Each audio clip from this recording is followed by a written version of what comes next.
today, and we will start with our roll call. Kenna, Joshua, and Lisa. Lisa. Here. And looks like I see Alex Goodman on Zoom. I'm here. I don't know. Do I count or not? If there's no action items, which we don't have any today, so you can still participate in the meeting. You just can't vote on anything. Thank you. Yeah, I had a bit of an accident today, so my clothes were all wet, so I'm heading home. Okay. Apologize for not being there in person. No worries. So we don't have a quorum, but we have no actions items today, so you can still continue with the meeting. Thank you. Do we have any action items to review, Joshua, from last time? Well, I will just tell you what they were, which was Alex and I were supposed to meet to go over website reviews, and we did, but I have not yet compiled them. And then I was supposed to draft this work plan, which I did. Alex, sorry, you don't have the draft because I just brought it physically to the meeting. You can pass that down to Phil and Lisa. Oh, wait, that's the wrong one. That's the wrong one. Lisa, that's the wrong one. It's 2 pages for each person. Okay. So I think this is kind of the perfect today.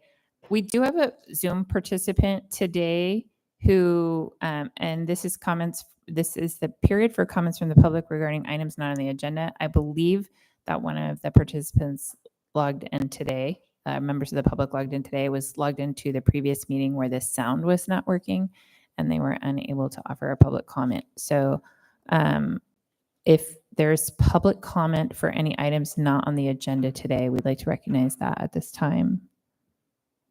That's usually your cue, Steve. Oh, sorry. I don't know what I'm doing. No comments. Okay. And is anyone on the Zoom today wanting to make a public comment to the committee? Do we have any way of knowing if our sound's working? Okay, great. Okay, great. Well, and also since Alex heard you, you guys can converse back. Oh, good point. Thank you. Basic logic. Okay. So we'll move. We don't have decision items, so conflict of interest is not relevant. Planning department report. So I just have a few items. The Woodmark project, which is the apartment complex on Bodega Avenue. That project has been completed and finalized. They are now taking applications for folks to move in to that complex. There are 48 units available there. The remaining 34 are part of phase 2, which will be coming sometime in the future. The Canopy project, which is on the north end of town behind the O'Reilly Media Center, they are getting close to submitting their building permit applications. They do have their site improvement plans in review with the city right now. That's their grading and site work. As well as the Huntley Square project, which is just a little bit further down from Woodmark on Bodega Avenue. That's 10 townhome units. As far as grant projects go, the active transportation plan that SCTA has been working on, they will be having their milestone 3 update to the Planning Commission on October 22nd, and the public review of that draft is out and available for comments. I did send that out to the CAC as well as the other groups and commissions, I think 2 weeks ago. So if you have any comments, please include them on the website there. We also have a news article linked to that on the city's website under the planning department. And if you have any comments or want to provide multiple comments that is larger than what will fit in that box that is part of SCTA's website. You can email those directly to me and I'll get them to the consultant team. The other grant project that we have going on is the Sustainable Transportation Grant, which looks at the downtown Main Street corridor. We've had a couple stakeholder meetings with that group. They will also be having a update to the Planning Commission on October 22nd. So I would invite anybody interested in that project. And then hopefully sometime in November, we'll be having one of the first public outreach events for that, that project. We're trying to find a location and then a time of week and day that works. And I think that is it. Anybody has any questions? John, wasn't there just an update on the creek planning process that came through? There was a meeting that myself and some of the folks from Friends of Ives Park and the CUSP, which is the California Urban Stream Protection Group, had as far as it relates to the Calder Creek naturalization and Ives Park master plan. We had that discussion yesterday, and we're going to be having a follow-up discussion to go over some of the project components of that. But outside of that, I don't have any other updates. It might be an engineering or public works project. John, I'm wondering if there might be any other people, possibly Joshua, who would like to be on that doodle poll or whatever it's called for picking a time for the next meeting. Yeah, sure. If anybody is interested, in, you can reach out to me and I can. Okay. I will include you on that. I do need to send that out this week. Anyone else? Questions? No? I'll go. Yeah. Well, this is, maybe I should have done this in public comment, but there are a couple of other things that have just recently happened in town that you may or may not be aware of. One is in the Safeway parking lot, the Electrify America has that as a tentative site for charging infrastructure. So that's really good news since there's no charging in downtown that's high-speed charging. And then just today on the bike path, I encountered a group from the Sebastopol Senior Center, and they are now starting a program that takes seniors on the bike trail, the Joe Rodota Trail, out to Llano and back. It's really for people who aren't able physically to ride, and it seats 2 people and the driver in the back. It's an electric bike and whole new program. So, Oh, wow. Yeah. Yeah, that's great. There's also the other chargers in town. The new, there's Tesla chargers Right. at the Redwood Marketplace. Right. So Being in downtown sure Yeah. helps. yeah.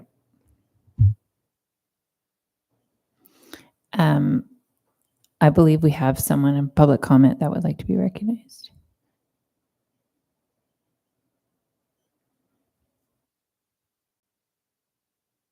Yes, on Zoom. So it was an accident. It was an accident. I'm so sorry. Oh, that's okay.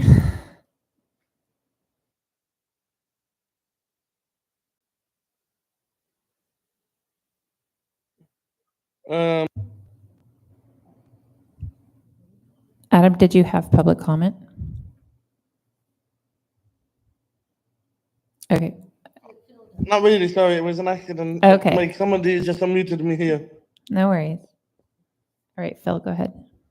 Okay, glad you're here, Adam. Anyway, wondering if you could fill me in about the trail, the AmeriCorps Trail. I don't know where the process is, but I'm just randomly curious about it. Yeah, that is mostly a project that's been handled by engineering. I have just a little bit of input in that project. Carrie was working on that before she left, and then when she left, I got transferred to that. They have been doing some of the a couple modifications to that trail, and the permitting for the environmental component, because it is through the Laguna. We have been actively working on that trail because it's, I think it's been in the works for quite a long time. But we are moving forward with trying to get the formalized trail through there, because now it's just a seasonal trail. So it would be, Okay, great. I was just a little bit concerned because I didn't know if it would sunset or for some reason we weren't able to complete it because we weren't staying on the ball or something like that. no, we've, Mario and I had a discussion with the Ag and Open Space group that administered the grant for that project. And as long as we're making, working with them to get through it, they still want to provide us the money to complete that trail. So. Okay, I think we're done with questions. Just from an infill equity perspective, I guess I do have one question. So the Widmark applications are open. Those are all ag worker applications, or are they part ag worker applications? The first phase of it is all ag work, farm worker housing. And is it all income limited, like below a certain? Yes, it's Okay. so they have, and I believe we have it on our website. And if not, I can send it out to the group. They have a flyer that breaks down the income levels that are qualified to apply for that. Perfect. So we have an opportunity to bring some of our ag workers into new safe housing in town where they can walk to schools and parks and stores. Yep. That's very exciting. Yeah, let's get the word out. So we'll move on to, we're going to skip city council report since we don't have any city council members here today and nothing was submitted. And we'll move to our regular agenda. I want to thank Jane for being here and also thank John and Zuzi for the time that they've put into working on staff recommendations for the CAC. We understand that it's not entirely straightforward to figure out what to do. So I'll hand it over to Jane, I believe.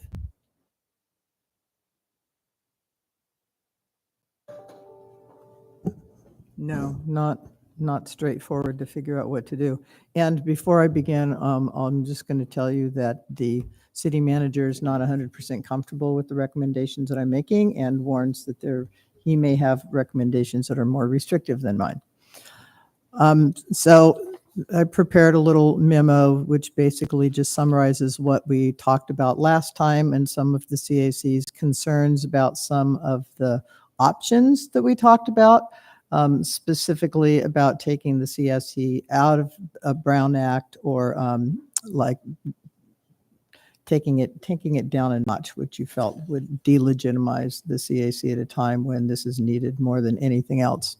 At that meeting, we also talked about ways that you could be more effective, be more involved with what the city council is doing. And so I've come forward with recommendations that I would make. Again, these are not recommendations that the city manager is necessarily making. We talked about a monthly budget of 10 staff hours, which could be spent however.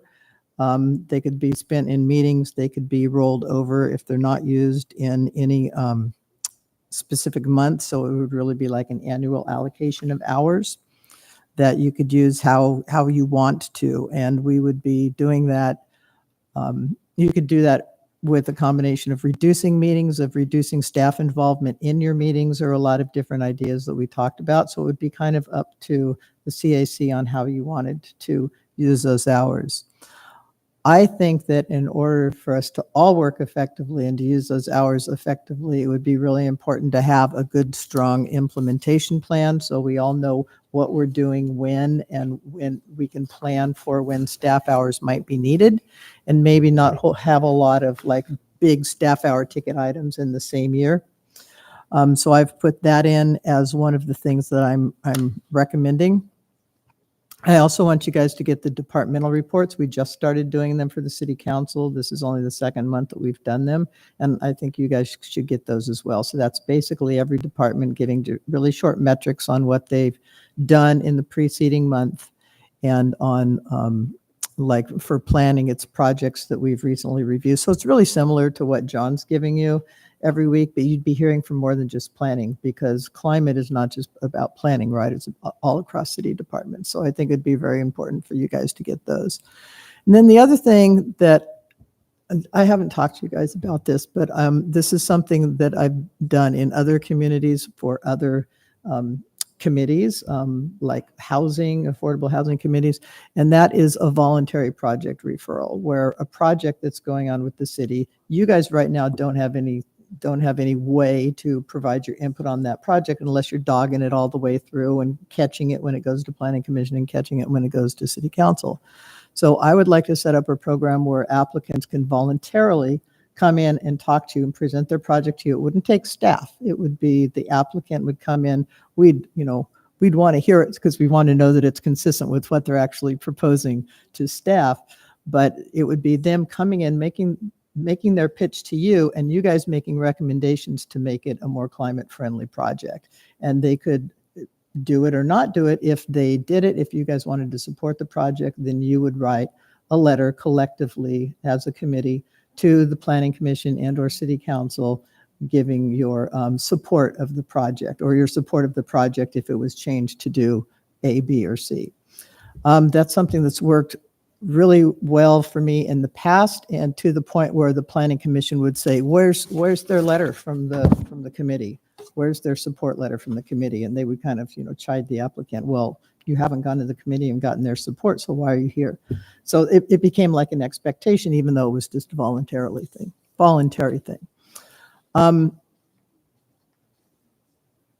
I want to encourage you very strongly to be talking to your council members before they set their priorities. They have a priority setting session in February. And I want to encourage you strongly to have talked to them by that time.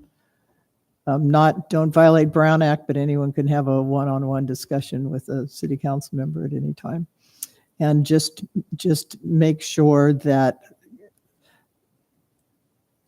their priorities that they set are aligned with what Sebastopol has always been as far as forward and leading in this area. So we can't take any action tonight, but we can talk about it. Seems like we have enough. Yeah, and people watch the recording when they miss a meeting sometimes. So I do see, I like the live transcription. I do see a hand up again from a member of the public, which I'm going to ignore ongoing because that was a mistake before. Is that acceptable? Okay. Adam, let me know if you have a question. Do you want to unmute and say if you have a question? Yes, I was just saying that we have to stop the knife crimes in USA. Like, I've been receiving a lot of YouTube videos about some people that have guns, and it's too much. Like, it's hurting the police. It's like, in USA, they should stop that. They should stop it. Thank you for your public comment, Adam. No, All right. So does anyone want to respond to Jane's presentation memo? I really appreciate all the thoughts that you've put in, and especially the offloading of projects that you've been successful with in other places. I'm wondering if that's a good thing for us. How do we choose to accept that and maybe think about it further to make it a reality? Well, these are all suggestions that would be going to the city council. I'm not sure what date it's agendized, but it's coming up on a city council agenda. I think it's in November. And so you would voice your support for such a program. And again, voluntary, doesn't cost anyone anything except the applicant. They have the choice of doing it. Can I ask a process question? Yeah. you mentioned that the city manager may have a different recommendation. Would your recommendation be going to council along with a counter recommendation from city manager, or does your recommendation go to city manager who is ultimately providing the recommendation to city council? manager staffs the city council. It will be his recommendation, and your recommendations would be attached to it. So if you wanted to attach this, if you wanted to attach your own recommendations, that would move along to the city council as well. Thank you. And on your point number 2, implementation plan, does everyone have a copy of this memo? It was sent out with the meeting packet. I don't see it on the meeting page of the website, but I did receive it on email. So maybe we could, Jane, do you want to just go over the memo quickly? I think you covered a lot of the points. Sure. Like, do you guys all have it? So the public doesn't have it is the issue. I believe the public does not have it. Okay, so short memo talks about what we talked about on September 10th when we came to the Climate Action Committee with the city manager. And at that time, we presented some solutions in the theoretical salary savings or budget savings. If we were not to spend staff hours on Climate Action Committee items, what would those savings be if we could then turn around and spend some portion of those staff hours on billable projects? And so we brought that forward. That's a really hard thing to quantify because how much of it do we know we're going to be spending on billable projects? It's really hard to do, but we wanted to do that at least to give you a measure of the effectiveness of some of the suggestions. And as you guys pointed out, some of these suggestions would be so small in budget effect, it wouldn't even be worth doing. And other ones would undermine, you felt, the CAC and wouldn't be aligned with what the city council did when they established the CAC to begin with. So we went through those different things after receiving the presentation and the options. Your CAC held a discussion and provided feedback to staff. There was no support for options 1 and 2. Those were options where we would reformat the CAC as a non-appointed ad hoc committee, which would take them out of Brown Act or the open meeting law. Number 2 is allowing the committee to meet its own Brown Act requirements without staff support. And there was no support among the committee for either of those 2.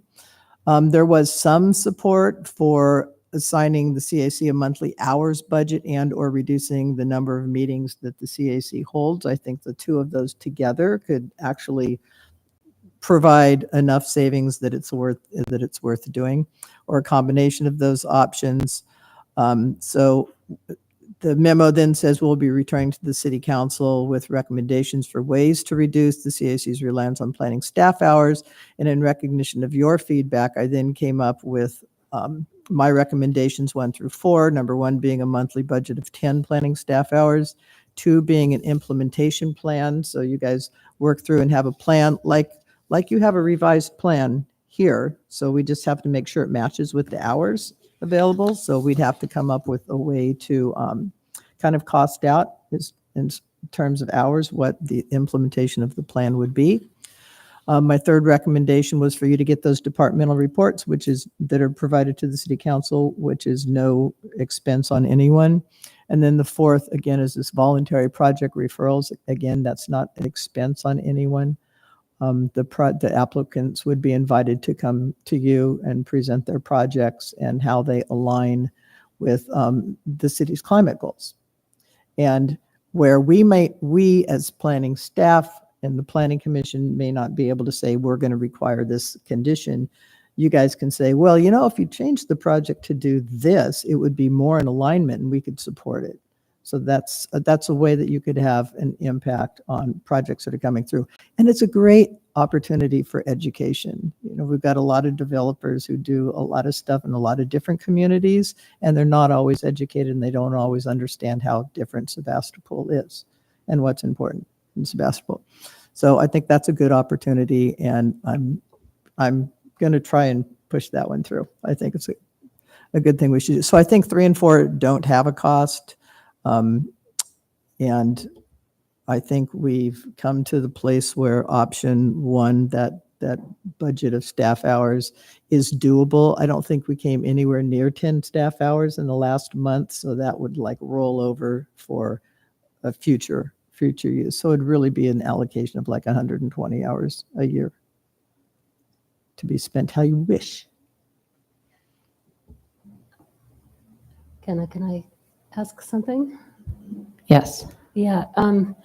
Well, Jane, it's nice I'm Lisa. I haven't met you before, but I really appreciate everything you said very much and all the work that's gone into this. I'm wondering if we really need 10 hours. That just seems like kind of a lot to me. I wonder if it might be possible to subsist on less than that. So that was one question. And also, I just wanted to say that I think that idea of having a climate action committee kind of pass through is wonderful. I think we've always felt, where do we fit in, you know? Yeah. And with public works and planning, you know, it's we don't really know how to get in there. So I really appreciate that idea. I am concerned about, just to use an overused word, the sustainability of our committee. You know, we're kind of small at this point, and I hope that if we want to do this, that we can rise to the occasion and we can do the reports and get work done and actually have an impact. Thank you, Lisa.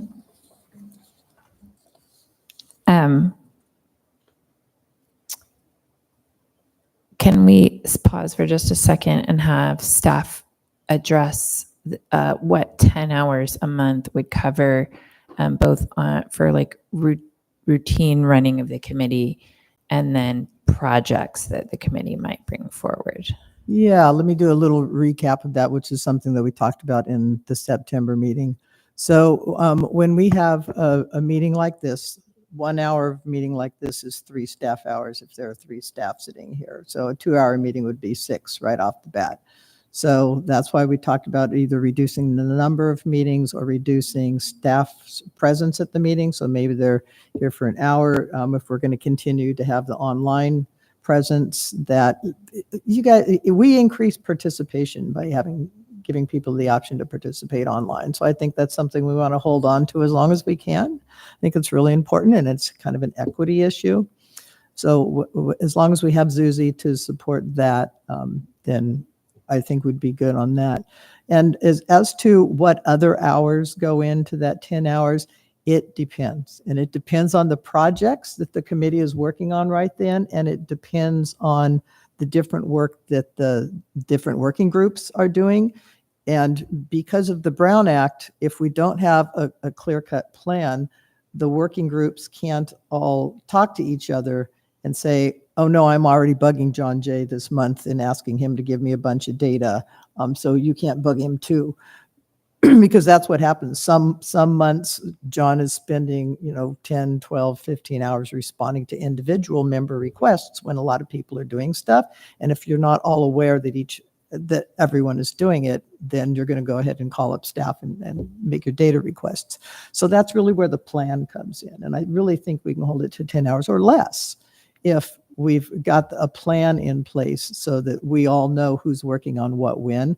And this is all, it's all daylighted, it's transparent, everyone knows what the plan is going to be and what months we are going to be working on what things. Well, just to follow up on that, that all makes sense.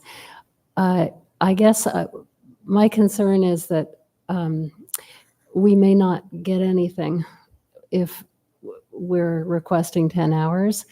And I'm just wondering if we shouldn't look at maybe every other month or some way that it's actually more affordable for the city to say yes. So, Joshua? Yeah, a few responses. First, yeah, thanks very much for this proposals and the details. I think it's all great. Personally, I would guess that 10 is sort of about right over the course of the year and different projects that come up. I imagine with that budgeting process, we would sort of benefit from having something like a gatekeeper role on our end to organize that degree of staff request. I mean, that could easily fall to the chair position, I would imagine, though, chairs have other stuff they got to deal with as well. But just saying, okay, what groups need planning support and so that we're better organized in terms of Right. when we're contacting Exactly. planning, and that we could give planning a list of a few things to think about over the course of a month rather than have many different contacts. So that's one piece.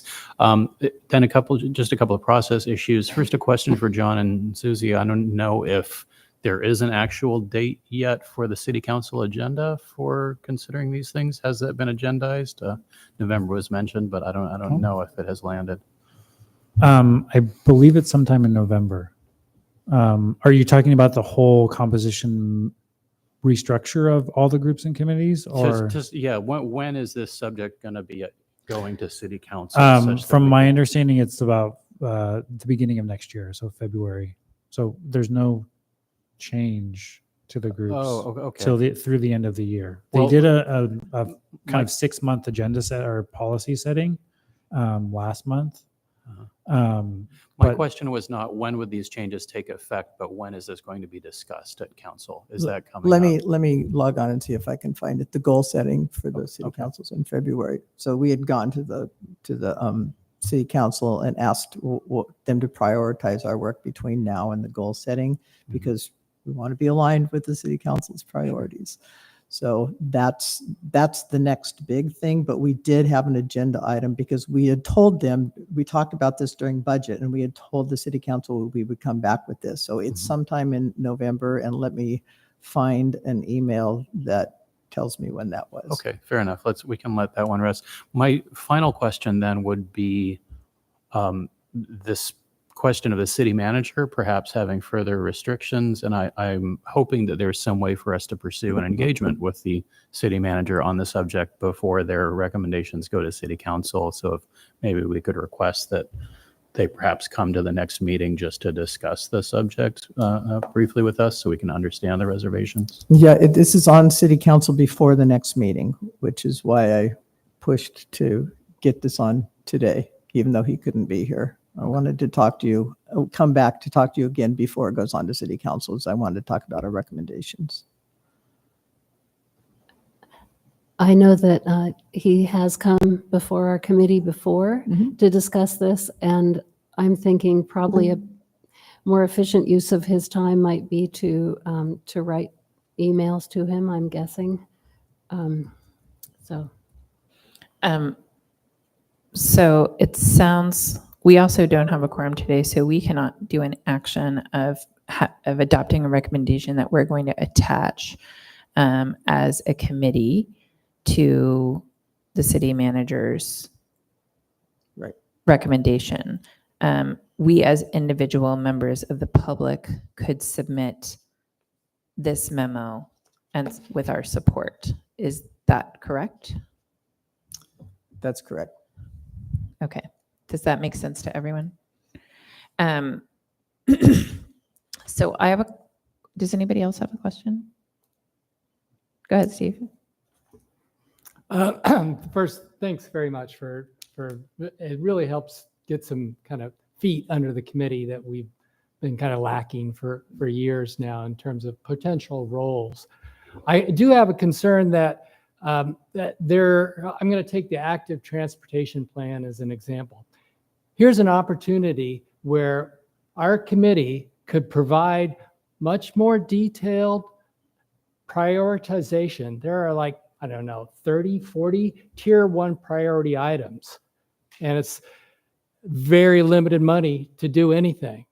And that's an example of not a project coming before us, but a potential to actually dig in and provide value to the city in terms of helping to prioritize and coming up with some criteria that actually fit Sebastopol instead of the SCTA type of criteria from the top down.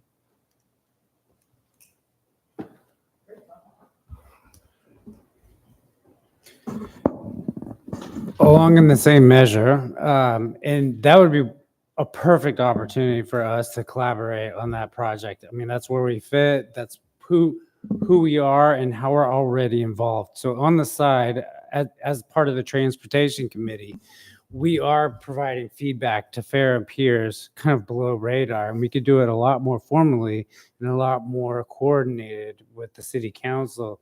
Where we given empowerment, is that the right word, to do these things. Otherwise, I'm working with Bike Sebastopol on these projects where I was going to report as transportation committee head that we are actively submitting responses to them and working with Bike Sebastopol on how we want to encourage fair and peers to work just a little bit harder on concrete activities as far as for pushing for, class 1 and class 4, which are the safer ones, the separated bike paths, and pushing for better data and clarity on what can be easily attained, like what are grants and all these things. So and Phil, I'll I'm going just to stop with pause that. you because I want to hear that input when we're talking about that subject because I get too confused otherwise. Okay, but Yeah. that might have to be it because I also Oh, have okay. to go, and I Okay. apologize Thank you, for Phil. everyone. This may be the last time that I have to go because soccer and stuff, but I apologize for that. That you have to go or that you can come? This will be the last one. This will be the last meeting that I have to cut short. Oh, I'll great. be able to stay. Okay. Awesome. Yeah. Thank you, Phil. Sorry. No, I just want us to stay focused a little bit on this recommendation, our understanding of what our options are in terms of providing input to council on this topic, which we now have been talking about for a while. It very much feels to me like we're getting some great input by people who understand how government works and how a committee can be effective, and that that supports the ultimate goals of the committee. And so I think this is a great great recommendation. So thank you for making it. I do have a question about number 2, this comment, there may be some limited assistance from RCPA available for the purpose of costing out a plan to implement the climate action framework, because actually costing out the plan to implement the climate action framework, I believe is outside the capacity of this committee. It's something I think we would be very interested in supporting, but don't have capacity to do ourselves. So tell us more. We did meet with our CPA and said, we need help. We need to know what resources you can bring to the table to help us help our climate action committee so they can continue to do the good work that they're doing now. And, we had, oh God, what's her name? Phoebe. Thank you. We had Phoebe who was, she sat at our CPA when she came and put the climate action plan together. And I talked to Phoebe and she's like, we got to implement it. We got to get everybody going in the same direction, do a limited number. There's so much that they're trying to do and we can't do it all at the same time. So we have to really focus. And I think that's the best value that we could add, because we don't have a supported position for climate in this city. And some cities do. I mean, Phoebe's working down in Corona Madera doing a bang up job full time doing climate work. And some cities do. And the committee is here trying to fill in this gap that we have. And we're in kind of an uncomfortable time right now because the city council hasn't set the goals for many, many, many years. And once the city council set goals, and climate is one of the major goals that they set, then our staff reports that are coming forward to the city council are going to say, what's the alignment with the council's goals? And so we will have, climate alignment as one of the goals that we're all departments in the city are actively working towards. So that's going to help a lot. And right now we're in this kind of awkward time in between where we're really, really short on budget. The city council is not met yet to establish those goals. And I'm not going to say they're going to have it done in February. That's when they're going to agendize it. And they have, a goal setting session set with someone who's going to facilitate them doing their goals. So in the meantime, we still have a lot of important work to do, and we're fighting against this budget. So that's why I continue to be before you guys saying, help me figure this out. So we sat down with our CPA, we sat down with Tanya, and they said what they can bring to bear, and they'll come and present if you want them to come and present, is what other jurisdictions are doing. So what's happening in other jurisdictions, what's working for them, what did this cost in terms of hours or in terms of support in these other jurisdictions? Is this a full-time staff need? Is there a potential to, like, one of the things John asked them, is there a potential to have a staff person that you guys get and we share, among the smaller jurisdictions so that we can have ongoing support? Not going to happen in this budget year, but we need to know what we're going to be working towards. We need to know what it's going to take to get this plan done. So I think that there is some limited assistance that would be available from Tanya and the RCPA to help us cost out what it would take to do to put the framework into place. Thank you. Go ahead. So I'm wondering, Jane, if you could weigh in on, I'm considering writing to Dawn and requesting 5 hours a month. And I'm just wanting to get your opinion on that request.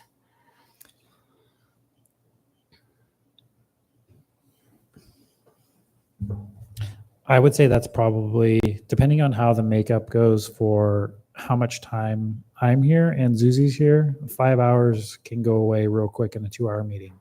I was thinking maybe every other month, possibly. Yeah, and I guess however you phrase that for your meeting times, but consider the 2 hours meeting with, us being here is essentially And then there's it. time also to get the agenda and put that out and, all the behind the scenes work. Correct. But so do you think 5 hours a month would cover a meeting every other month? Probably, depending. Cover the meeting. It would probably just cover the meeting component of it. Every other month? Every other month, yeah. I would be really hesitant to do anything less than 10 hours. Okay. Just based on, granted, things do change over time, but there are some months that with all of the work, I guess, requests that have come in from various members of the committee, it's been close to like 15, 20 hours. Yes. In a month. And So- that's just my time. That's Right. not including any of Zuzi's time. Yeah. So in other words, 10 hours a month. So it's a lot of the time is not meeting time is what you're saying. So Yeah. even if it was 5 hours a month and a meeting every other month, that would not cut it.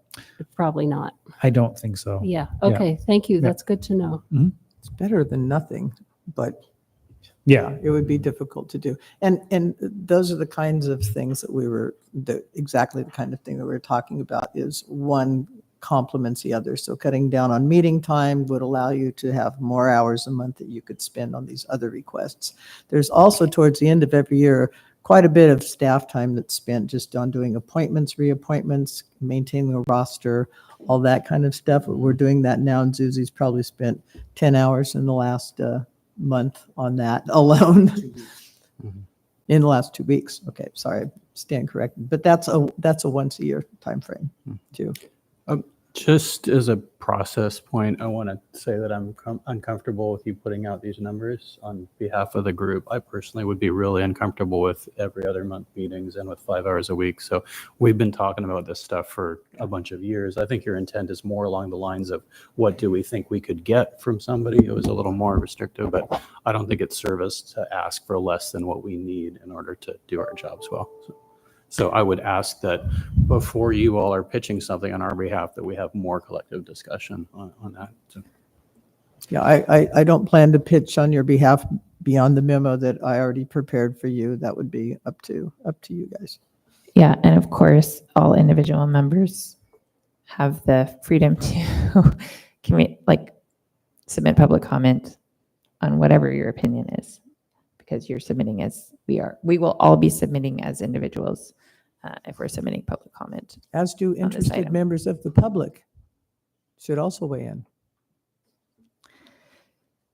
Any other questions about any of this or thoughts? Phil, I especially would be interested in your thoughts about, since you're leaving, not because you're the most important, but thoughts about this memo and or other models that you might be interested in seeing moving forward for recommendation to the city council. I'm just going to stick with the one that I wrote a while ago rather than hash out too much further with the addition of hers. And then we can see how that goes. And, I don't want to belabor the point further or cloudy it or murky it. I don't want to take up too much time. We've got Okay. stuff to do. Just checking to make sure that we were getting your comment before you have to leave. Lovely. Thanks. Does anyone oppose the idea of having the RCPA come do a presentation for us, such as Jane mentioned? I've actually been trying to do that. So I would love that so much. There are at least 3 or 4 different groups that we need to coordinate with. And we've tried to independently. The metrics group certainly has, and the transportation group has, and as Alex knows, the educational group has. So independently as committees, we've kind of established small relationships, but it would be great to formalize this and work more hand in hand. Thank you. I don't want to ask Jane for any more of her time because I know she was carving out time of a very big job to come out and talk to us today. Does anyone have anything before I encourage her to do what she needs to do? Thank you. I have one thing. I would encourage her to stay because what I'm going to be presenting is something that planning departments could benefit from throughout the state. And I'm hoping I'm getting your curiosity enough to stick around for a few minutes. I will be sticking around for planning commission, so I will be working off to the side, but I'll be here. Okay, awesome. Thank you. I'm even sticking around for it. I forgot. Okay.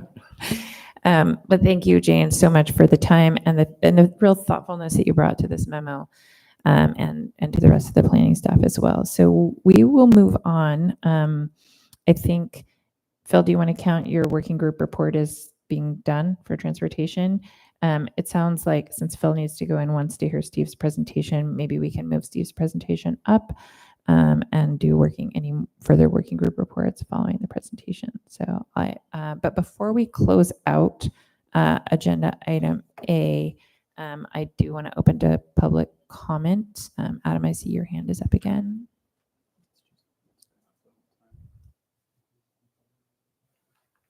So if you'd like to make a comment, please. Oh my God. Yeah. Sorry, it was an accident. Somebody just unmuted me.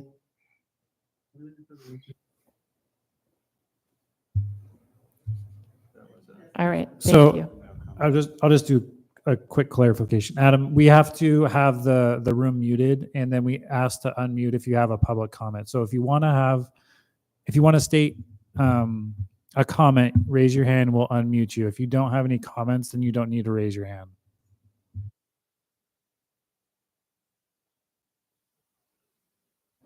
All right. Thank you. So we will move on to agenda C, item C, Sebastopol City Climate Dashboard. Do I have rights to share? Great. Thank you.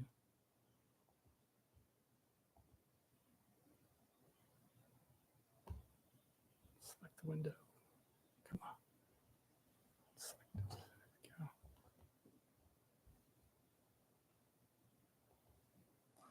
go. Okay, so how can I get rid of some of this stuff?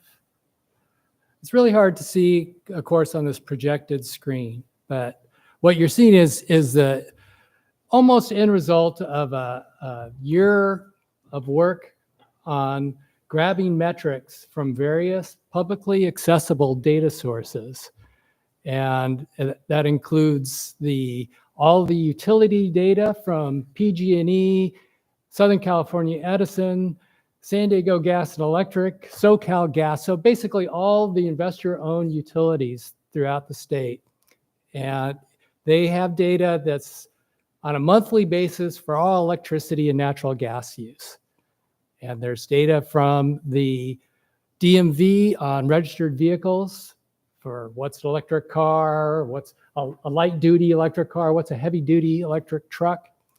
And then the California Energy Commission keeps data on gasoline sales. Unfortunately, that's a little bit more spotty data. It doesn't get down to Sebastopol level, but I'll talk a little bit more about that in a second. So what we did as a committee and then what I did to pursue a website is I took all this data and I got it into a single database. And then I found out, wow, this data is really too big. I can't really show stuff without being really slow. So then I had to go back and re-aggregate everything so it could actually be presented. And at this point, I'll go ahead and give an example. So what we're looking at right here in the beginning is for the whole state of California. And it shows electric cars, the percent that are all electric and those that are plug-in hybrids there. That's the first panel there on the left. And then it has gasoline sales throughout the state. And you can see it's a year series. It shows everything in series. So what we're trying to do here is show indicators. Are electric cars going up enough that we're actually having an impact on gasoline sales? Well, that's a difficult thing to say. But what we do see is general trends on gasoline sales down in the state. We have an increase in electric cars, but we also have an increase in efficiency of gasoline cars at the same time. If we scroll down some more, we'll get into some other data on natural gas consumption. So once again, these are all time series. So you can see for the state, it's fairly flat on natural gas. Commercial use is that trend line, the red dotted trend, we're going up. So this is therms per month per account. Everything that the utilities have is all based on accounts. Scroll down some more, we can see electricity use. So kind of contrary to popular ideas that, hey, our electricity use is going up. Well, no, actually, it's not. It's going down. Now, it will go up. There's no doubt about that, but it's going down. So that's a bit of a surprise right off the bat. Commercial use is fairly flat. These are all by accounts, of course.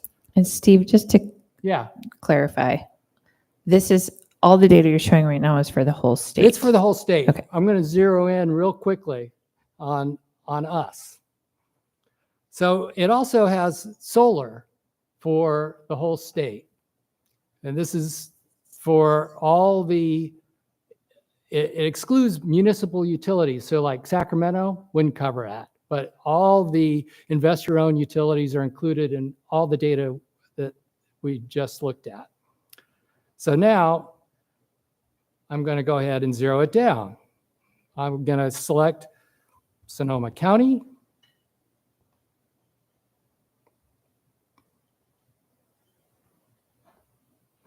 Now that same data is shown across Sonoma County. So yeah, that's all well and good, but what if I want to compare counties to each other? Well, I go ahead and click the plus sign here. And I'll go ahead and select, let's say, Marin.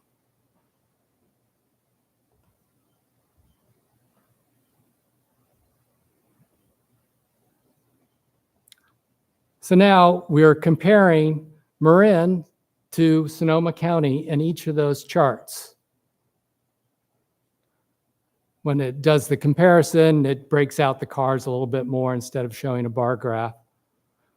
So you can compare up to 3 entities at a time, so 3 counties. So now, well, let's go ahead. Let's get down to Sebastopol here. I'm going to go ahead and kill that. kill that. And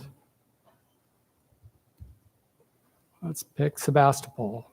So unfortunately, we don't have gasoline data for Sebastopol, but I have drafted a public records request to the California Energy Commission to get gasoline data down to where there's 4 or more stations per zip code. So I'm on my way to trying to get that data too.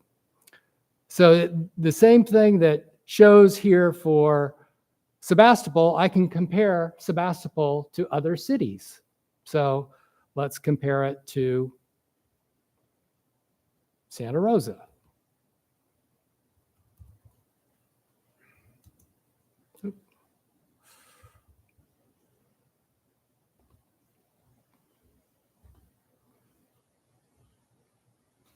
So you can see that we're much higher in electric car, and we are unfortunately higher in natural gas that we've shown before. We're the highest in the county when it comes to natural gas consumption. So I want to also point out some of these charts on the right. So what I've done here is I've ranked every city in the state based on their electric vehicle adoption. So let's see, let's find Sebastopol in that ranking.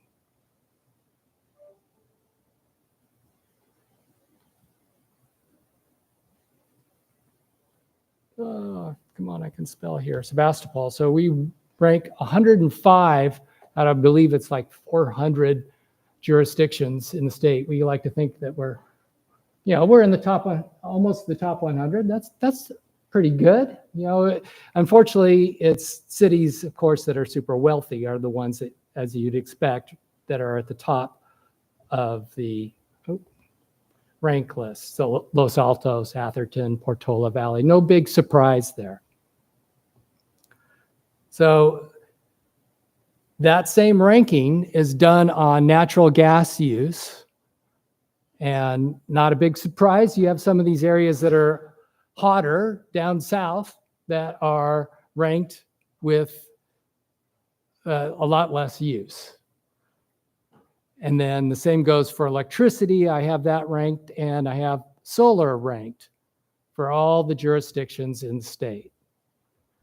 And I want to go ahead and show, just so we're not giving a short shrift to waste disposal. The state has this methodology where they have there's jurisdictions instead of like a city or a county. That doesn't really jibe with the jurisdictions. It's a different list. So like here in Sonoma County, we have 1 jurisdiction for the whole county. So what you're looking at is in pounds per day per person and pounds per employee per day. So let's go to Sonoma County.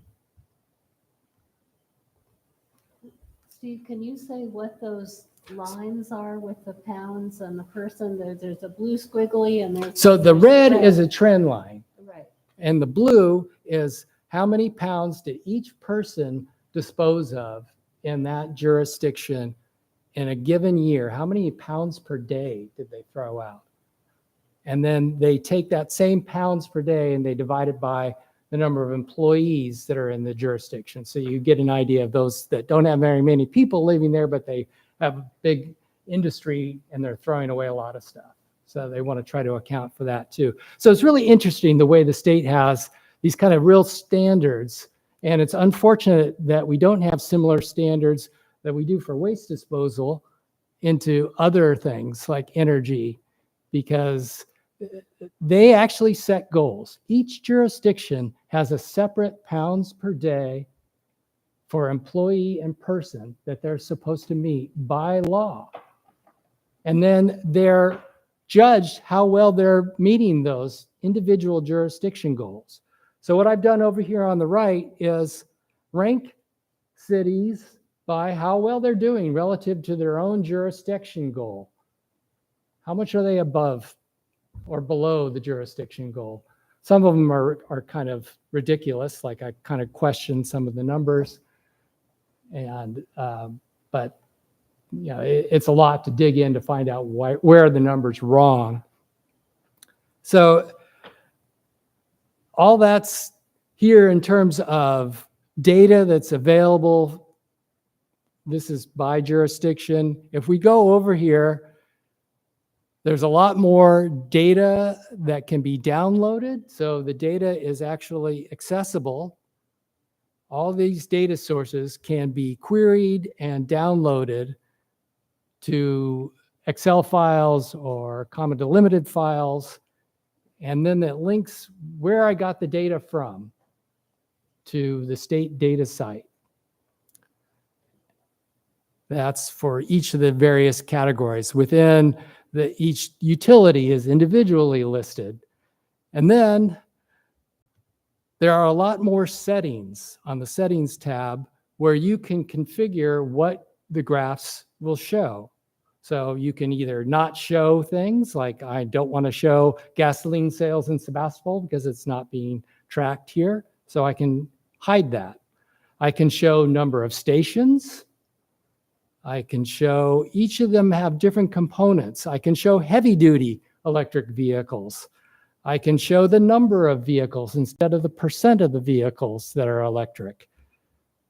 And then when it comes to something like solar, I can say, well, actually, I want to show storage instead of solar. And you can show that. And you can show all these different sectors, you know, educational, industrial. They're all, this is for the whole state. You can zero in and see how much military solar, if that's what floats your boat, there is in the state. So if we go down further, there's one item in this whole thing. These are all measurements. They're not models. Like oftentimes we think in terms of vehicle miles traveled, very complicated modeling with may or may not be accurate. This is actually just measuring. There's one entry in this whole thing that's a model where I have a input for the number of kilowatt hours you put out from solar per kilowatt installed. So that's actually a model. So you can say, how can I calculate the number of kilowatt hours that are produced? So, you know, these are kind of abstract things with the therms and kilowatt hours. So to give you a sense, a therm costs about $2.60 per therm. And in Sebastopol, I think we use like 50 some therms a month. So you can kind of do the math. It's a fair amount of money. And then the electricity, that's running, I think about 60 cents on the high end, 50 to 60 cents per kilowatt hour. So the average user is 500 kilowatt hours a month. So I'm just trying to give you an idea, you know, what are these abstract terms of therms and kilowatt hours? So where I want to go with this, so that's, you know, fine and dandy. What I'd like to do is have on the city's website our Sebastopol climate dashboard. And I'd like it to link to my site. I'd have a PDF that has the data, the charts on it, and then it goes right to the site pre-filled with Sebastopol in the parameters. And I'm trying to find out if there's interest amongst the city to try to get this gasoline data, get the missing link, and join me with a request for public records to the California Energy Commission.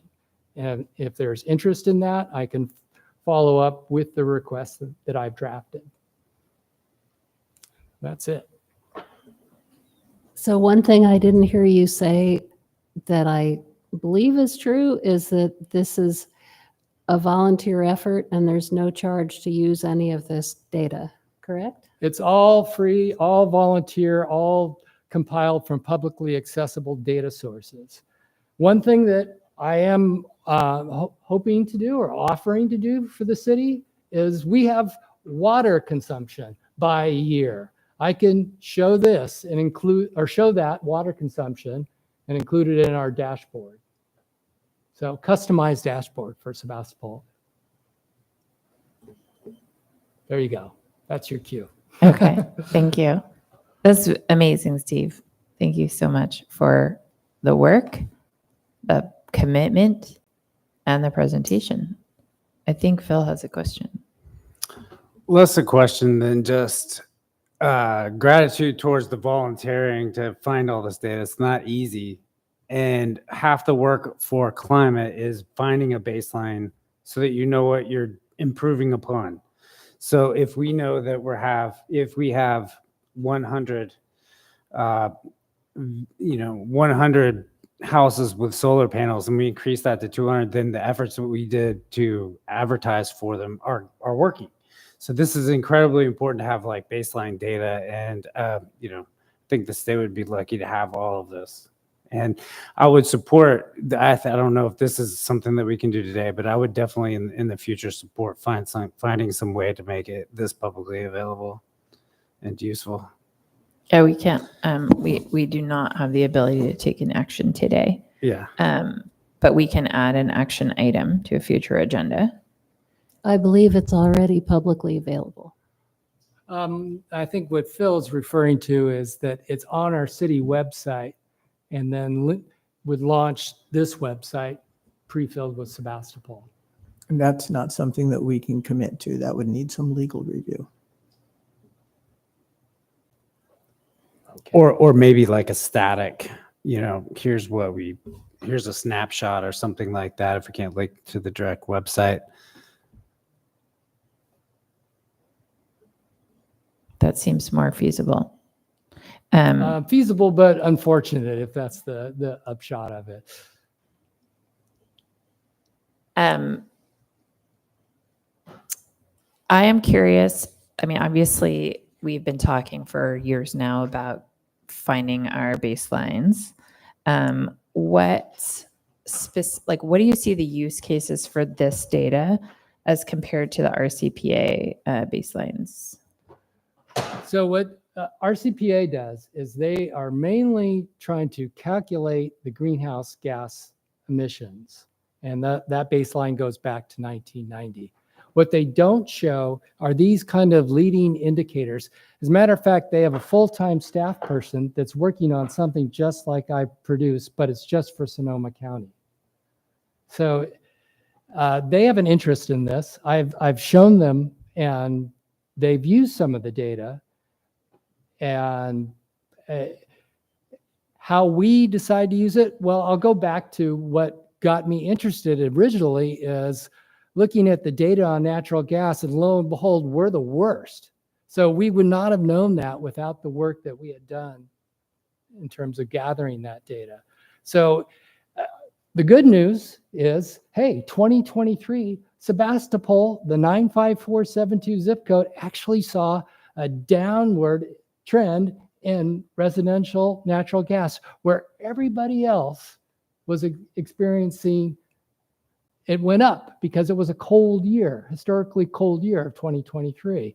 So we don't even have, as a city, we don't know how many heat pumps get installed. We don't know anything because our record keeping doesn't really ask those questions, and we depend on the applicants filling out in detail. So it's not really kept. So all we have are these, what direction are the indicators going? So I hope that answers your question. It does. And I am working on compiling our requested changes to the city website. And if you'd be interested in meeting with me in the next couple of weeks to maybe review some static points that would be worth introducing onto the site in a different format, that would be great. Good. Any other questions for Steve? Just a quick comment. Yeah, awesome work, Steve. Thank you. It's unfortunate that our city council members are not here at this meeting. I think it would be fairly easy for us as a committee to rally behind this data, but I would suggest that ultimately this kind of needs to go to city council, and would encourage, further presentation to them.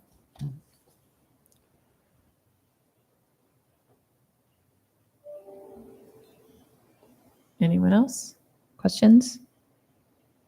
I think a lot of people knew you had it in you, so we're acting less impressed than we should be.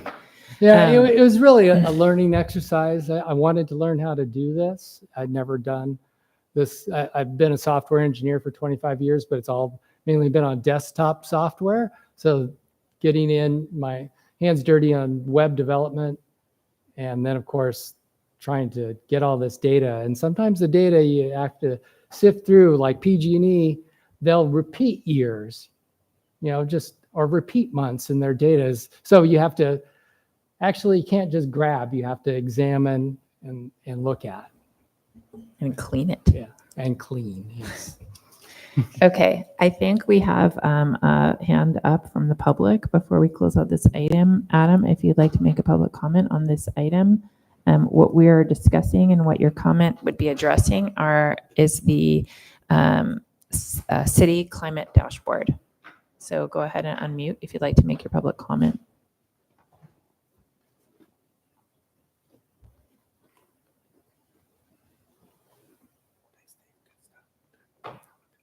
Yeah, I'm just saying, I've never used dashboard before. So what do you have to do in the dashboard? Like, so what do you have to do? Thank you for your public comment, Adam. So we will move on from here to working group reports for activities not on the agenda. I would love to have time to have a substantive discussion for item D. So if the working groups could keep reports short, that would be great.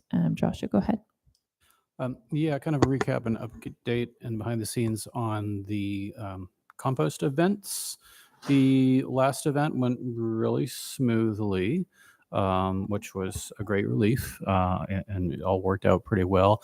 I had a sense that there was not as much advertisement beyond our compost email list than there had been previously, so I don't think it was listed much at city or county level, which frankly may have helped make it a little mellower than it had been previously, but also folks were finally tuning in to not showing up ahead of time and trying to grab their compost before anybody else, because that was really a logistic issue before.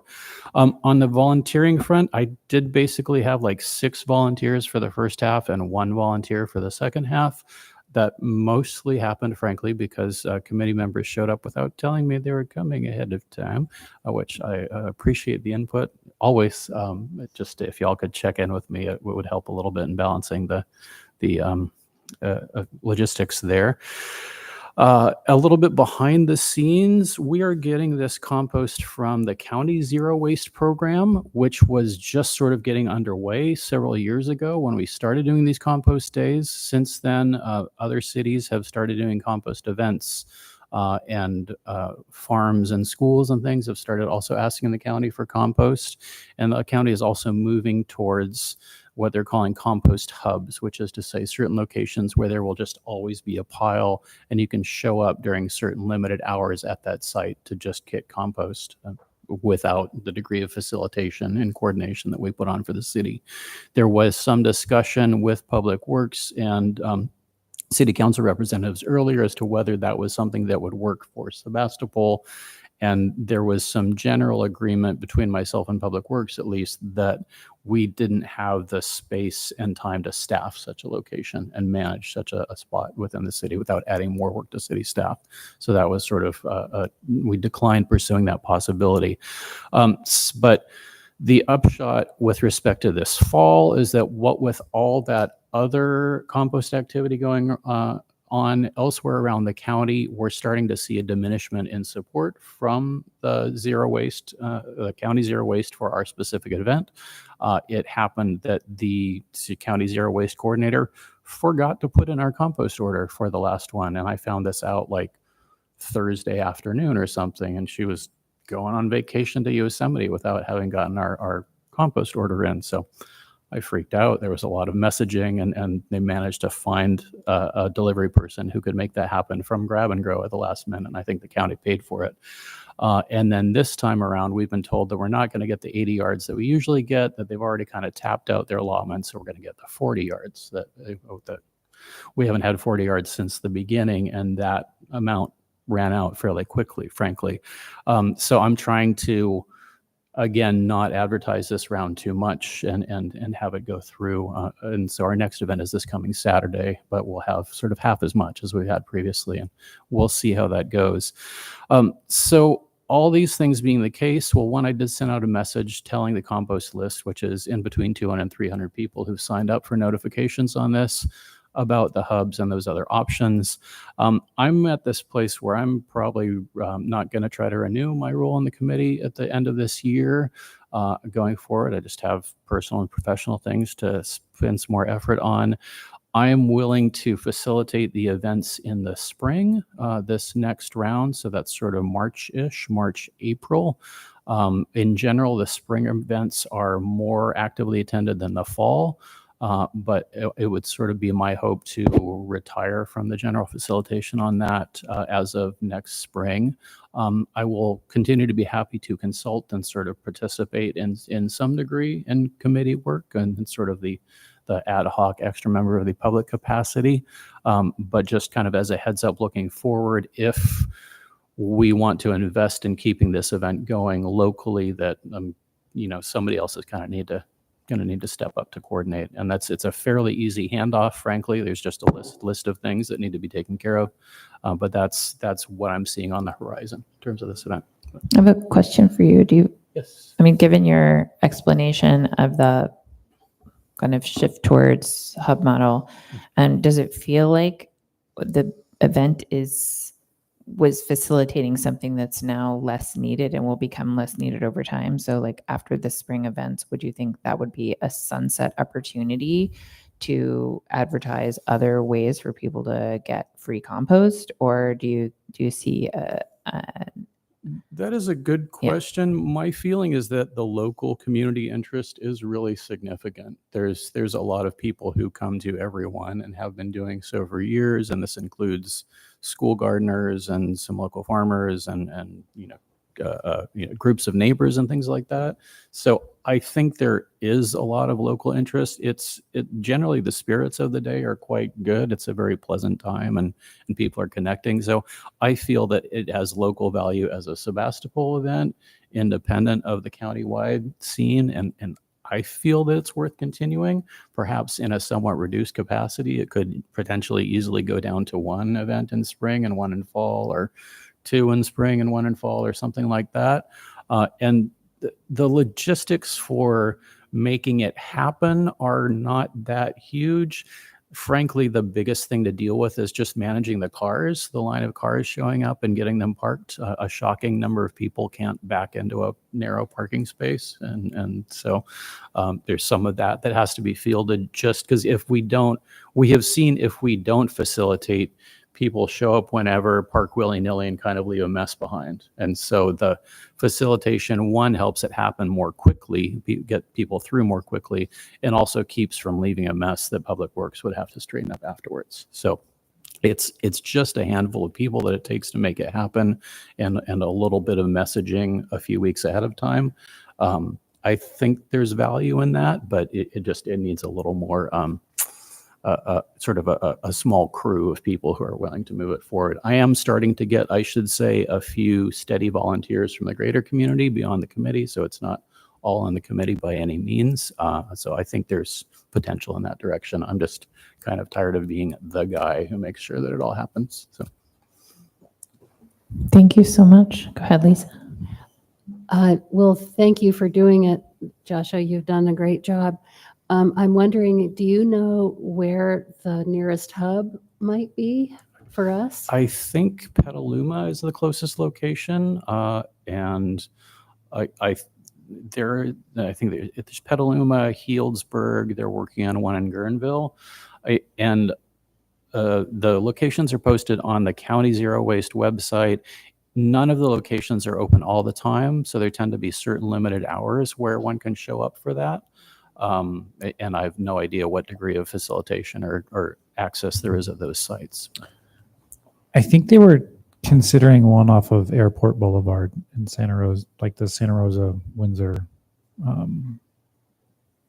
border line there, but I don't know if that has moved forward.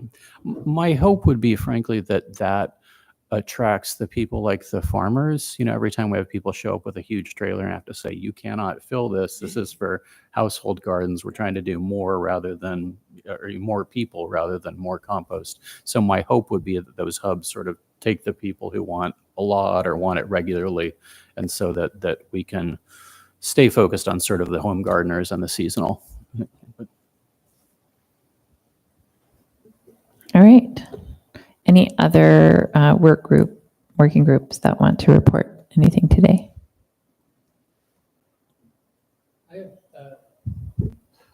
I have a question. When we met not too long ago, you and Phil and I, and we talked about potential work items, there was an item that was brought up that I brought up at a previous meeting that could help with city revenue, and that was looking at surveying people to find out what drives them over to Santa Rosa to shop over there. There's interest amongst the Chamber of Commerce in this survey, and it has a direct climate link and can boost some revenue if we can actually use that data along with some other data on that's kind of surprising that the city has never compiled on economic data for our area here. Maybe they have, but Don didn't seem to think so. Maybe the Sonoma County Office of Economic Development has that, but it's kind of reaching out, gathering that data and surveying. And I'm not sure if that idea had been floated again to Don as a potential work item, or if that is worth pursuing at all at this point, because it's one of the few things where we can draw in other local people to see what we can do to help increase revenue for the city. Well, that is going to be on our next agenda item. Okay. So that was a perfect segue.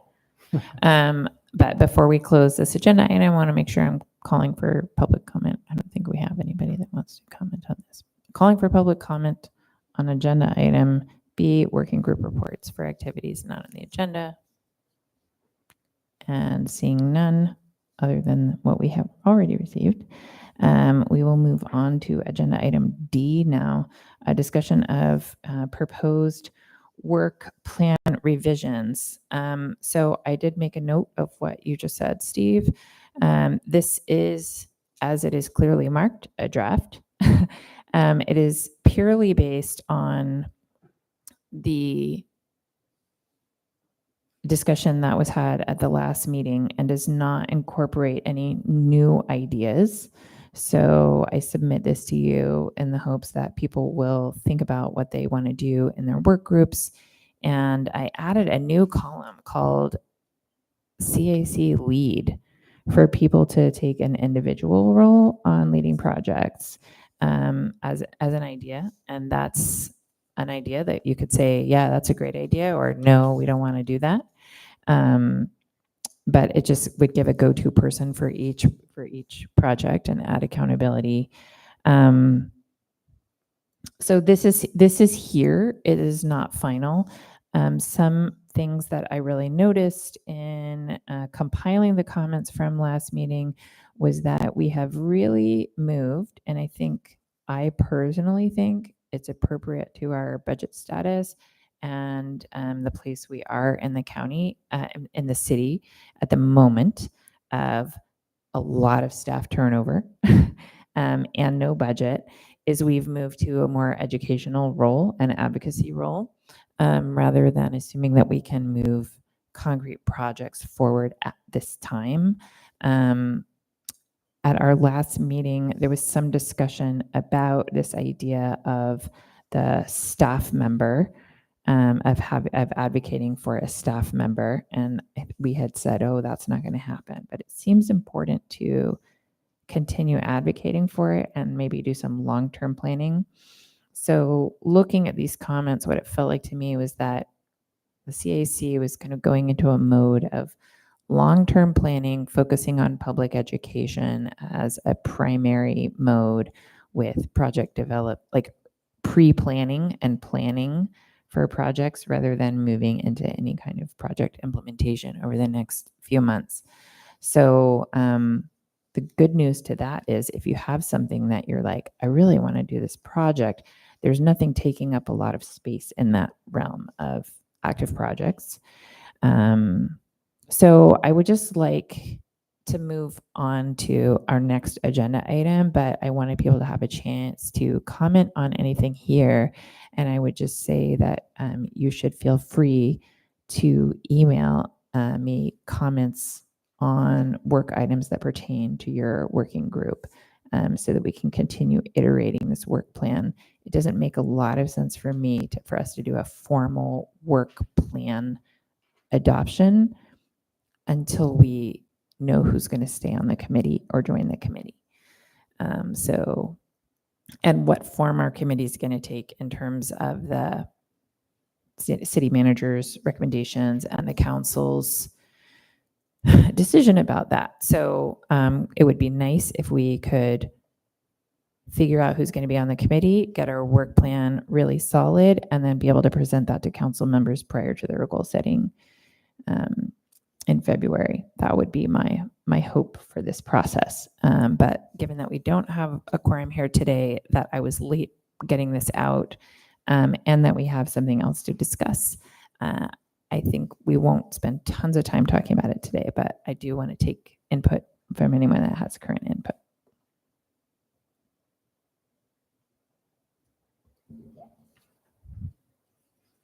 I guess I'm a little confused looking at this. I guess it's the back page of 1, which is page 2. I thought when we met, we kind of tried to, when I say met, that was you, Phil, and I, we tried to zero down to what we consider to be a critical few. So is it just page 1? No, it's 4 pages. So Yeah. when I got your input Yeah. from, because there were a number of people unable to attend the meeting. So this is a collation of much input besides just what we talked about. It was input from from everyone present at the previous meeting. Yeah, it just feels like we're biting off way more than we There's can chew still here. too many things on Way it. too many things. I think we need like a critical 3 or something like that we can coalesce around, because we're not going to get much of anything done if we have too much on our plate. So I think that's a great place for people to focus their thinking around commenting is where do you think the real opportunity is? And it does seem that with the proposal on the memo coming in today, that might be something that we would want to add, obviously, to our work plan, would be reviewing voluntary project referrals. And perhaps working with our CPA to develop more of a plan for implementing the framework. So that I think we can add those to this draft idea, and then please send in comments on what you think are our top priorities. Lisa, did you want to say something?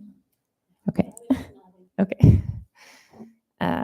So we're going to close this agenda item and move on to the next thing. Before I close this agenda item, I'll take comments from the public. Adam, I see your hand is up. Would you like to unmute and provide your public comment on the... yes, go ahead. I want to write a public comment about knife crimes. They should be stopped in USA. Like, it's too much in USA, and they need to be done. They need to be disqualified from doing all of this. All right, Adam, thank you for your public comment. We will move on to agenda item E, which is recruitment planning. So I would like to invite John to speak to the constitution of the committee as it stands, and the membership and the roles that are laid out. Thank you. I'm going to pull up the website that has the roles real quick. 1 second.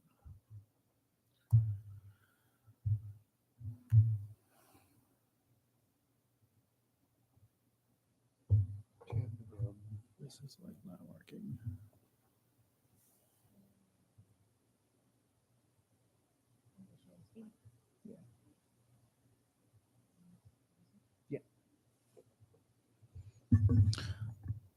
All right, so Zuzi's going to share this for me because my laptop doesn't want to work.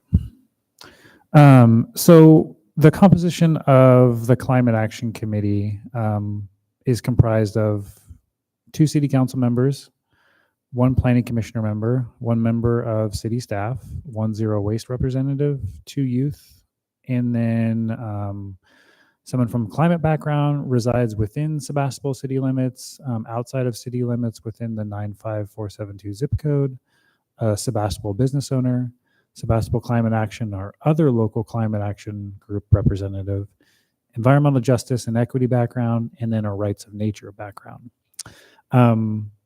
These categories were filled by various folks at the creation of the Climate Action Committee. Throughout the group's lifespan, members have fallen off and we've had new members join. Currently, our roster doesn't have members, or we're over the amount of members in each of these categories. So like, for example, we have multiple members that have a climate background. By this definition and what's kind of what was approved by city council, there is there's only room for 1 unless the city council allows the appointment of somebody to that group if they're not within that if they don't apply for that category. The other thing that we've noticed is the application that is filled out for people that want to join the Climate Action Committee does not specify which group you're applying for. Do you have Just a quick comment, John. It seems to me fairly impossible for someone to meet one of these characteristics, but not any of the others. Right? Like, so everybody here is either living inside city limits or in 95472. Correct. And almost everybody's going to have some degree of climate background. So I would encourage not looking at it as, 12 bullet points of each. One has to have one person filling it so much as these are the characteristics that we're trying to represent. You mentioned that it's not mentioned on the application. So for instance, having checkboxes saying how many of these relate to you could help. Correct. Yeah. And that's how I was understanding the group's composition. But through looking back at previous staff reports that went to city council, there's no clarification on if that is the direct action from city council. So I think what we need to do is specify that, obviously the ones that are noted with either 1 or 2 members for that specific category, the remaining composition of the group can be a combination of those remaining bullet points. So, there can be multiple climate background people. There can be a rights of nature or, any combination of those bullet points. Currently, right now, the way it's set up is how we understand it is that there's supposed to be 1 person from each one of those criteria as part of this group, which somehow got lost in translation. Go ahead, Steve. Yeah, we were probably instrumental in doing that kind of ridiculous setup. So it's well past time that we look at trying to change that. And if you feel like you meet one of these categories, that'd be great. If check boxes like Joshua was suggesting, and Sure. not have the criteria that we have to have 1 representative from these various things. We've struggled with all along, getting these various entities to be represented. Correct. And there's also been issues with the application itself, way too detailed. Now, I'm not sure, maybe you can answer this question. Has it been revised so that it's just the same as the planning commissions, or does it still have the stuff that we added on, which was a bit onerous, to say the least? Can I jump in and get clarification? Are you participating as a member of the public or as a member of the CAC? He's a member of the public. Okay, this is Okay. very confusing, and I think confusing for anyone that's watching. If they've watched any The of them, we, they we, would we. know. You were there in the beginning, so I get that part of it, but I just wanted to clarify. I think the we he's referring to is a citizen group that lobbied the city to adopt Perfect. this committee. Great. Thank you for that clarification. Yeah, the last go around of the application has been basically the same as the Planning Commission, Design Review Board. The criteria that is filled out is the same for the other boards and commissions. It's I think the one thing that's missing is for those other boards and commissions, there are actual categories that they're applying for as part of that application. So, the overall, the majority of the application is the same, but those specific ones have, in the code, they are specified category A, B, C, D, and you apply for those specific categories when they're available. The Climate Action Committee's application does not have, it's just an application that has no clarification on what criteria you're applying for. And I think that that's been confusing for staff, is we've just reappointed people in the same role, or if somebody's dropped off from that role, whoever applies as a new applicant, we just throw them into that whatever role the person that resigned, which is not always the case, because if a business owner was previously seated on the board and they resigned, the new person may not actually be a business owner, and we can't fairly assume that they're a business owner without them telling us. So I think a couple things need to happen. We need to have a better classification of this group, and if we end it at the 2 youth members being the specified number of those people needed for the group, and then there's a line that says, the remaining members of the board can fit into one of these categories, that would be my recommendation. But that does have to go back to City Council as an adopted policy change, because the way that your group is adopted as of now is supposed to have one person for each one of those bullet points. That makes sense, although these categories of reside within Sebastopol limits or within 95472 area code are kind of outside of the list and should not be included in the bullet point list. It should just be a and a staff person should requirement not for be all things. And then the staff person is not on the committee. correct. Or maybe they are, because that's what the city council said. But you can't do that. It's it needs to be, it's time for a little cleanup. Okay, so obviously you can gather our input today, but we can't make a decision today about an official recommendation. But does anyone have thoughts about this? I like where you're going with this, John. I think we should have something simple at this point. I think anybody who really wants to pitch in and get involved is going to be welcome, and whether they fit in a category or not. And that's why I think those in categories about someone in the city limits or someone outside of the city limits ended up being on there, because we had interested people that didn't fit into any of the categories, I'm guessing. They're here for it. Well, everybody fits a climate background, but yeah. Or they shouldn't. We're all Does affected anyone, by climate. So. I mean, my input would be to just say local climate group representative, because Sebastopol Climate Action is no longer active. Is that correct? Sebastopol Climate Action people. It isn't. And quite honestly, I think we should eliminate all of these. It really, if somebody has the interest to get involved, we don't need to check a box. We need to find out their background, and that's it. I would suggest that lives in the city limits or in 95472 just be a requirement. Yeah. That if it's really that's not a role so much as just expected, that if you're on a city committee, you're a citizen of the city in some respect. So that's a caveat. I just wanted to point out that I think we lost as well along the way some of the city council liaison capacity there, and that the initial couple of city council reps that members that we had were connected to SCTA and Zero Waste, but I don't think that's still the case because of the way the committee assignments reshuffled. Yeah, they and then with I think when they combined the Zero Waste group a few years back, that's when Ambrosia was appointed to this group. So yeah, there's definitely quite a bit of cleanup that needs to be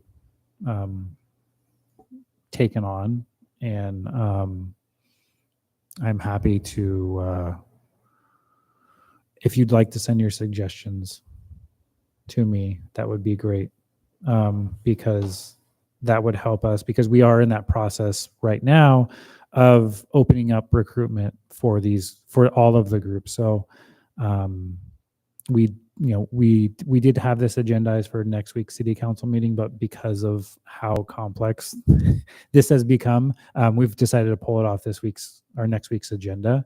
And if it comes back to where we need to revise the way the group is comprised, then that's a discussion and action item, and it's not normally our recruitments or consent calendar items. So it's a little bit more involved, and would take a little bit more staff time in that regard. So I would also think that a lot of these categories are still pretty relevant. I mean, business owner or youth representative are still things that make a lot of sense. It would be great to have input from those communities, but just putting this on a city website is not necessarily going to reach those, communities of people, so that at the very least, some degree of targeted outreach to the Downtown Business Association, for instance, or to the high school, club coordinators, whoever, saying, hey, we are looking for someone in this role to sit on the Climate Action Committee. And we do notice these in the newspaper and on the city's website, and publicly posted at City Hall when these recruitments are open. So if people are signed up for the newsletter things, they do get those notifications. So are you looking for residency or owns a business within city limits? Okay.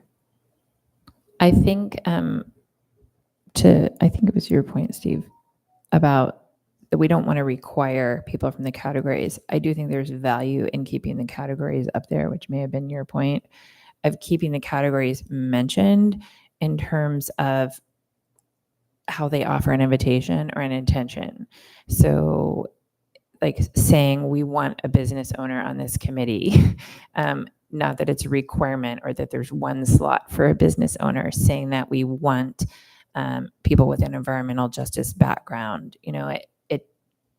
It makes it more of an open thing of people not feeling like, well, I don't know anything about the way cities work, therefore I don't qualify for this group. So it's any way that we can make an invitation to members of the public who may not feel like they have government expertise, to bring their particular expertise to the group, I think would be really helpful. Yeah, I think your point of intention is really important and worthy of consideration. I know John and I, I'm just going to try and fix his computer now. John and I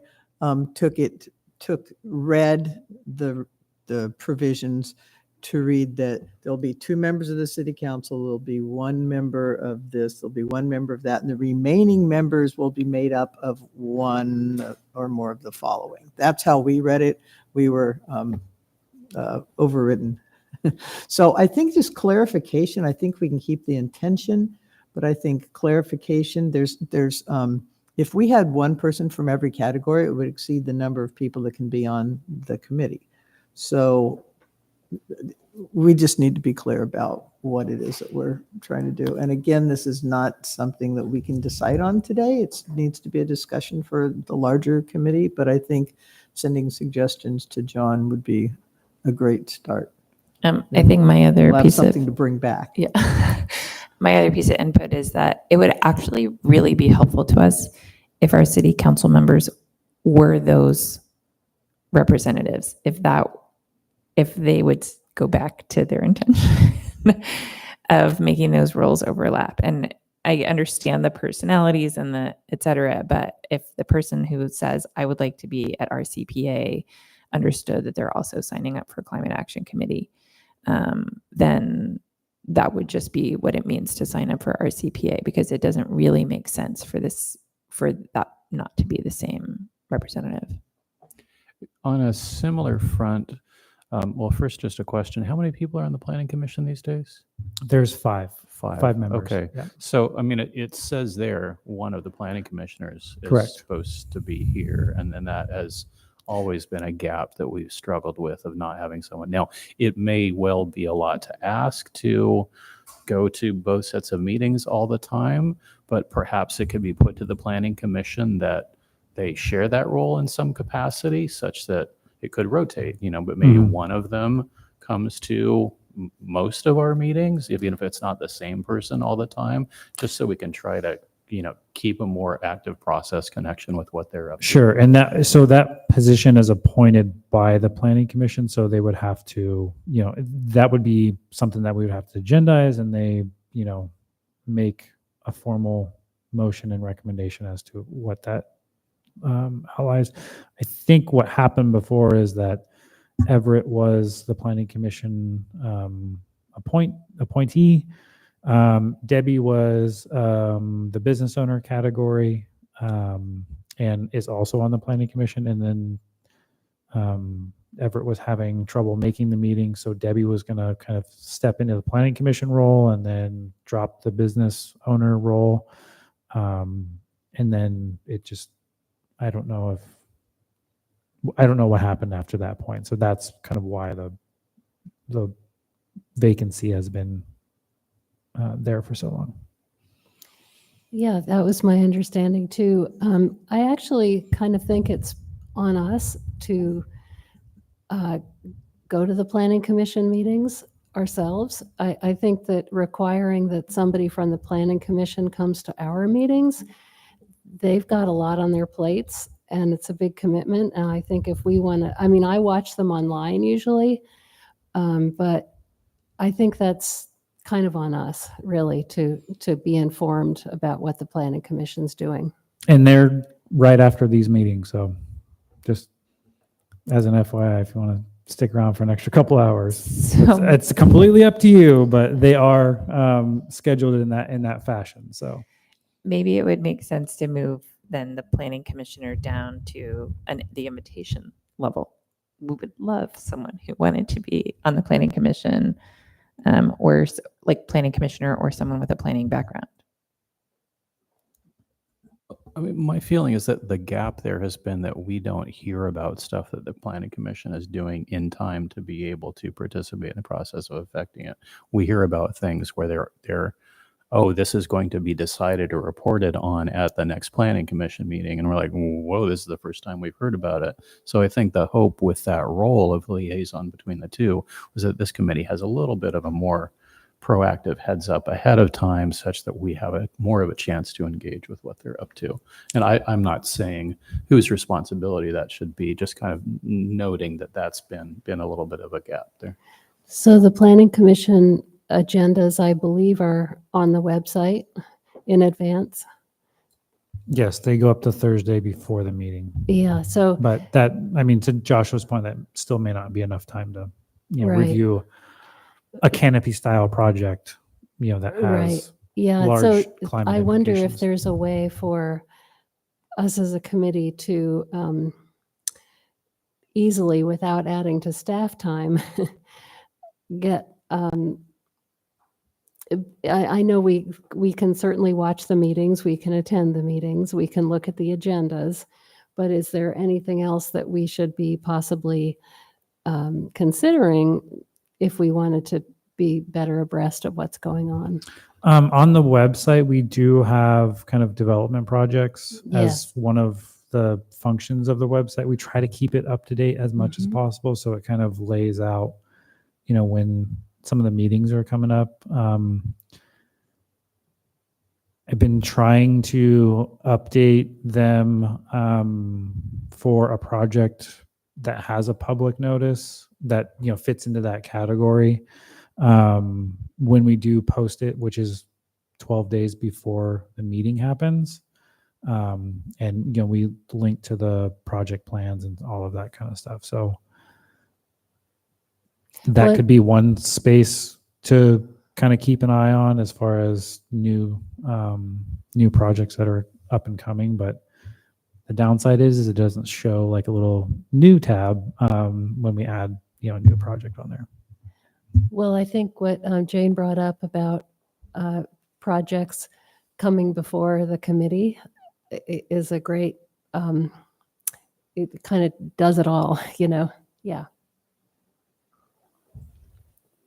All right. Anyone else have anything to say about this issue that John brought, or recruitment planning in general? Any great ideas for adding engagement? And so there's a little bit of a chicken and an egg thing here of, well, if we had a work plan, then we could tell people, do you want to come work on this? But if we make a work plan before we know who wants to be on it, so we're having a little chicken and egg thing. And I think we've just turned it into an egg. I turned it into an egg by not getting the revisions done earlier. But I do think there is some place for us to be talking to our networks about the opportunity that lies in this reconstitution moment of the city. We came in with this big vision. We have done all these things. We've now matured to a certain point, and we're learning how to focus.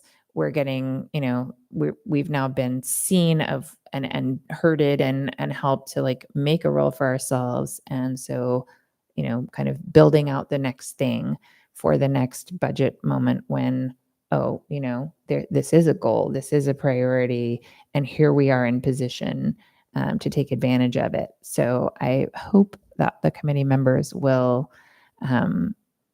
spend more time thinking about the potential of the committee when talking to other members of the public than about the frustrations of being on the committee. Because there have been frustrations, and obviously when we talked about becoming a citizens group again, despite the fact that we could all eat food together and meet after hours, the consensus was strongly in favor of remaining formally within the city for this purpose of having a lever in city decisions. So please go out and recruit your friends, people to consider, just trying it out. So I'm going to open for public comment on this agenda item before we move on to the next thing. And please raise your hand if you'd like to make public comment. And seeing none, we're going to move on to chair reports of the website update. As I said, Alex helped me just go through the whole website and make a list of things that we want changed. I'm going to meet with Steve to talk about how we could include some metrics in that. And then in our next meeting, we will just be able to review proposed changes to the website so that we all agree before we start going to the city and asking them to put time into making those updates. Joshua, do you have any other chair reports? Okay. So any input from members regarding next meeting's agenda? I have changes to the city websites and prioritizing items for the work plan for the next agenda. Anything else that we want to see? I will reach out to our CPA as well to see when they would like to schedule a presentation. All right. Review of action items.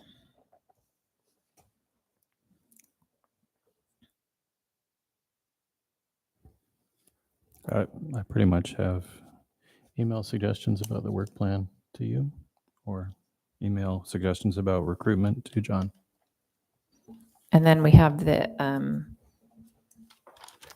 potential for making public comment about, do we know the date this is coming? It's in November, but we don't know the date.